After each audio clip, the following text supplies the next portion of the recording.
Assalamualaikum warahmatullahi wabarakatuh. Selamat pagi bosku. Di sini saya akan membagikan pengalaman saya. Dan sebelumnya saya itu minta maaf banget loh mas ya. Saya ini bukan senior. Jadi saya ulang lagi ya bosku. Saya bukan senior dan saya bukan orang yang pintar. Di sini saya hanya berbagi pengalaman. Bagaimana caranya kita menghadapi lebah apis cernana atau mbok ndewor itu loh bosku.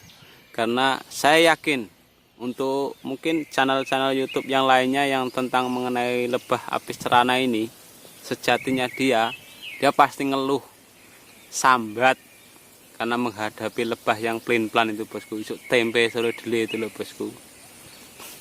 Dan waktu dia bolang pasti ada kejadian yang namanya kejar-kejaran. Semuanya nggak semulus atau semudah membalikkan telapak tangan kita bosku. Kalau untuk sampean-sampean pasti ngalamin semua. Gimana caranya kita waktu yang namanya perjuangan kita saat kita membolang dan mengeksekusi lebah itu, apakah semudah seperti yang ada di YouTube itu ya bosku. Ternyata semuanya itu enggak seperti itu bosku, butuh perjuangan. Kalau memang rezekinya kita itu dipermudah hari itu ya alhamdulillah, kita hanya butuh waktu setengah jam, kadang sudah selesai, kadang ada yang sampai 2 jam 3 jam baru selesai. Itu eksekusi satu sarang.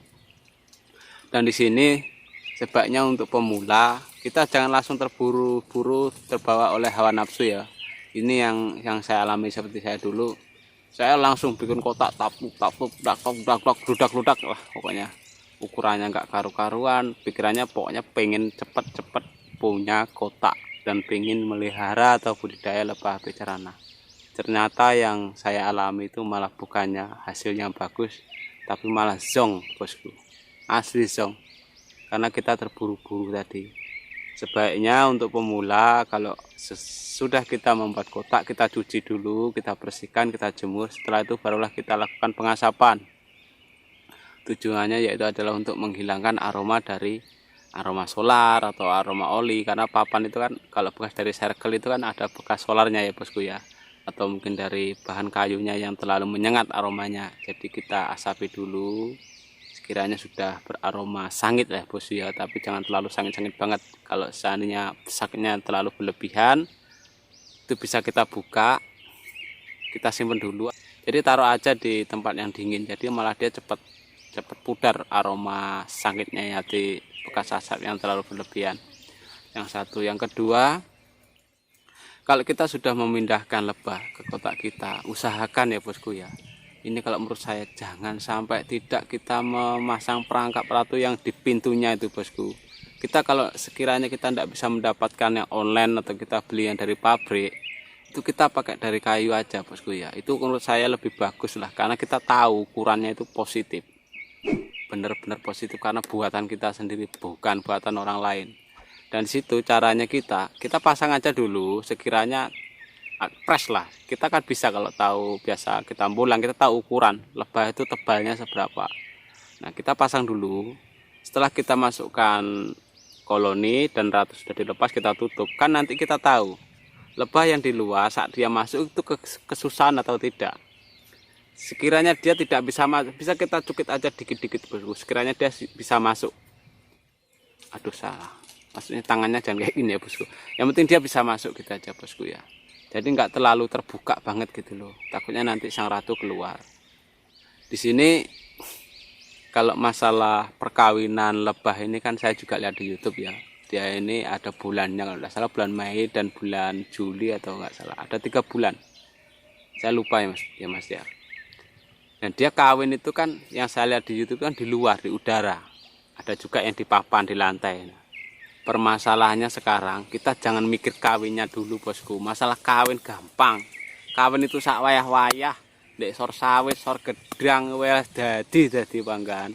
Untuk banyak anak-anak sekarang itu. Wis model arek enom iku koyo dibojone dhewe ya bosku. Kawin sak nggon-nggon, giliran nom atas bingung. Orang tua membesarkan anak itu bukannya untuk jadi binatang, tapi untuk menjadi anak yang soleh dan soleha bosku ya. Jadi di sini kalau urusannya lebah nanti kawin itu kita pikir belakangan, kita bisa dipikirnya itu nomor 3 lah bosku ya. Yang terpenting yaitu adalah kotak dulu. Usahakan kotak ini sudah bisa dibilang steril lah ya bosku ya. Setelah itu pasang tutup perangkap untuk sang ratu, baru kita kondisi.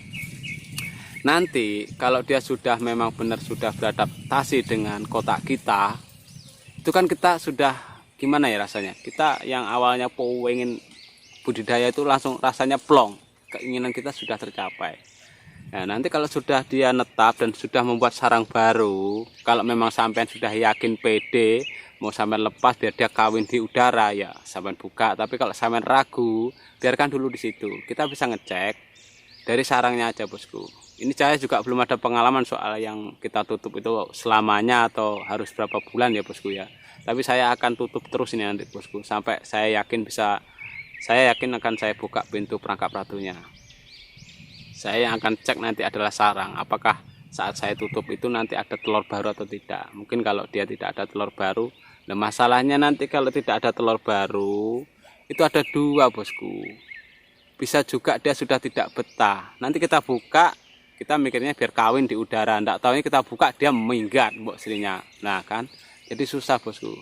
Jadi untuk masalah lebah ini kita nggak bisa harus pakai hanya teori gitu loh. Jadi kita harus terjun ke lapangan dan terus mempelajari gerakannya dia, sepak terjangnya dia. Dan itu butuh pemikiran ya, bisa dibilang ekstra lah ya, bosku ya. Itu kesabaran. Kalau nggak sabar yakin dibanting kotaknya, bosku. Kalau nggak dibanting ditaruh di kandang ayam. Jadi untuk itu loh, bosku, yang pitik yang petok-petok gitu loh, bosku, untuk ayam betelor gitu loh, bosku.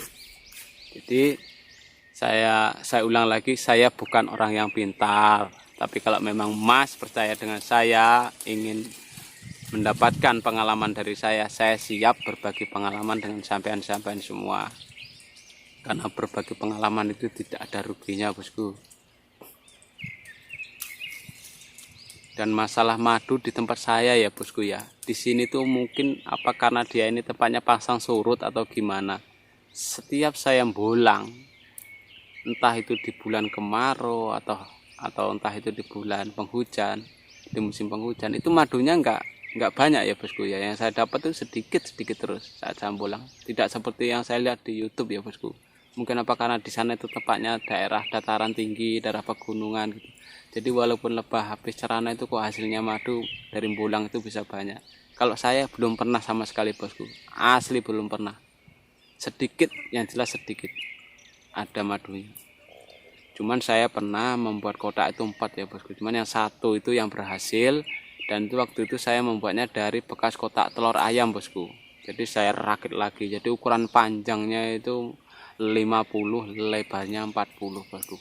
Jangan kewede itu, bosku, pokoknya.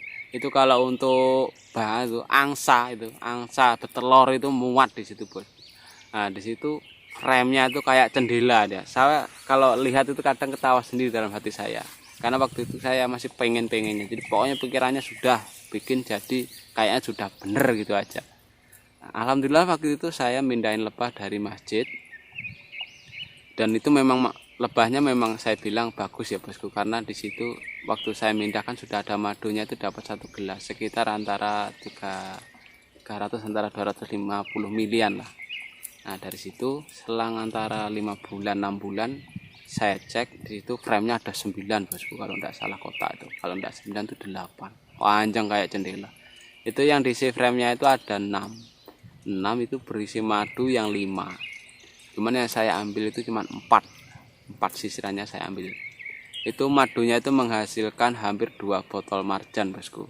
Cuman waktu itu posisi di kebun sawit saya itu banyak rumput kacangan ya, bosku. Rumput kacangan itu sekitar setengah hektar itu berbunga terus kan karena dia. Nah, seperti ini bunganya, bosku. Mungkin sampean pernah lihat bunga ini.